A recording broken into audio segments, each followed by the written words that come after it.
Welcome back to Sawtooth Tactical and episode 6, I believe, of the Dream Rifle build series. This is the Dream Rifle. I've always wanted to build a really nice rifle. If you've been following this build series, you know that I am using exactly the parts that I really want to build the exact rifle that I really want.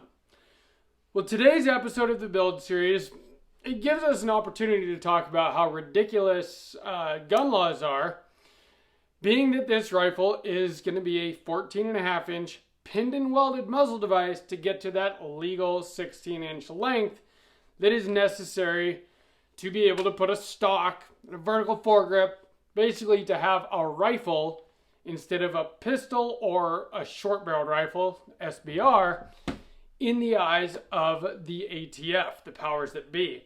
And while I do plan to run this suppressed eventually, which will require a tax stamp, again, something I think is absolutely ridiculous.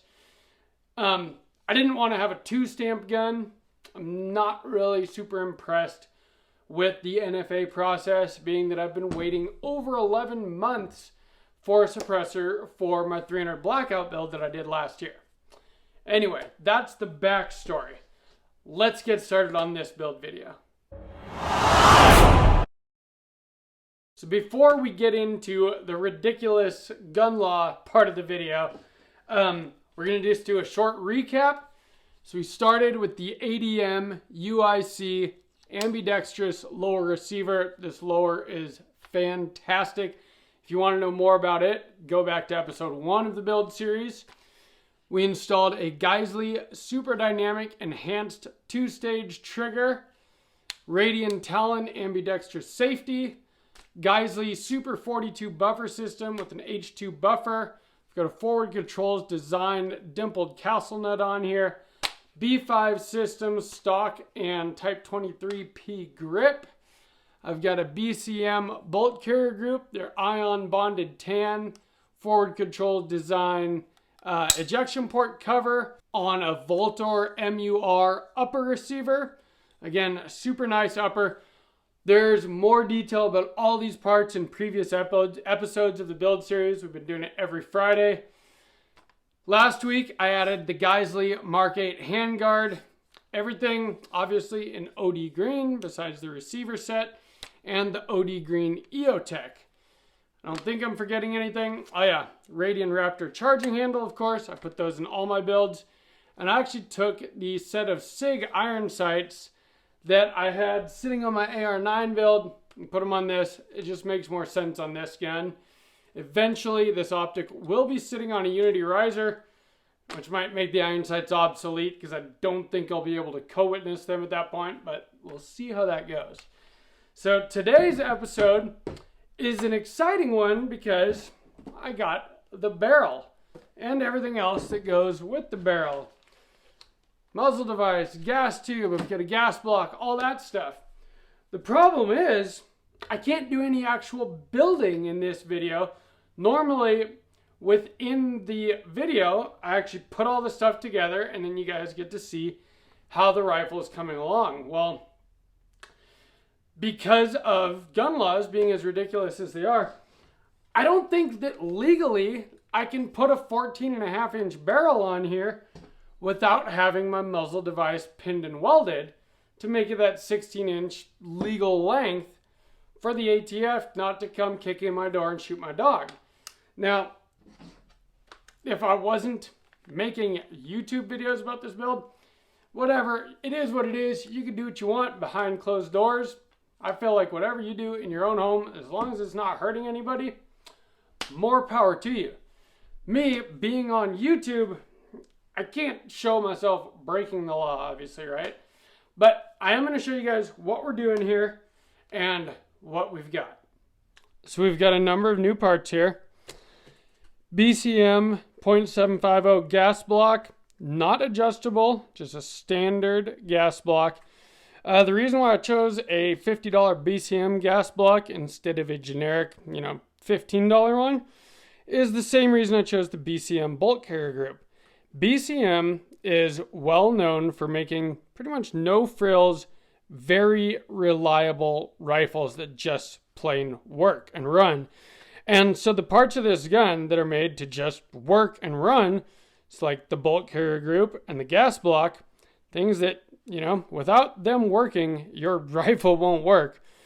I've chosen BCM for those parts because they make solid parts. Again, no frills, they just work. Gas tube, I just went with Expo Arms. That's primary arms, like OEM brand manufacturer. I've used some of their stuff in the past and it's perfectly fine. I think for a gas block, it'll do just fine. This was the hardest decision of this whole build. Everything else, I pretty much knew what I wanted. But when it came down to the muzzle device, this is actually a part that's fairly important, being as it's going to be pinned and welded and being permanently affixed to the rifle. And the fact that I know that I'm going to want to run this suppressed eventually, I wanted a muzzle device that was going to be a QD suppressor host. But there's a lot of options out there. Should I go Surefire? Should I go... Well, anyway, what I went with was the SilencerCo ASR, which is what this system here is. And it's a 3-prong flash hider. I decided to go with a flash hider instead of any kind of brake. It just seemed right for this build. I do love muzzle brakes, but you don't really need them for 5.56 when it comes to taming a recoil. Yeah, the less recoil, the better. But if you know how to control recoil, it should be just fine. And with a suppressor, that actually helps tame recoil eventually anyway. The cool thing about this flash hider, you will see that the prongs are different lengths. That is so that you don't get that tuning fork ring after every shot like you do with 3-prong flash hiders where they're all the same length. So it's a very good design. It was not cheap, and I assume I'm going to be very happy with it. And this is the most important part today. This is the Rosco Bloodline Series 14.5 inch 5.56 NATO 1-in-7 twist M4 feed ramps. It comes pre-dimpled on the other side opposite your gas port, and it's a very nice barrel. 4150 chromoly vanadium steel. It's nitrided, and I think that it will be perfect with this muzzle device pinned and welded onto it.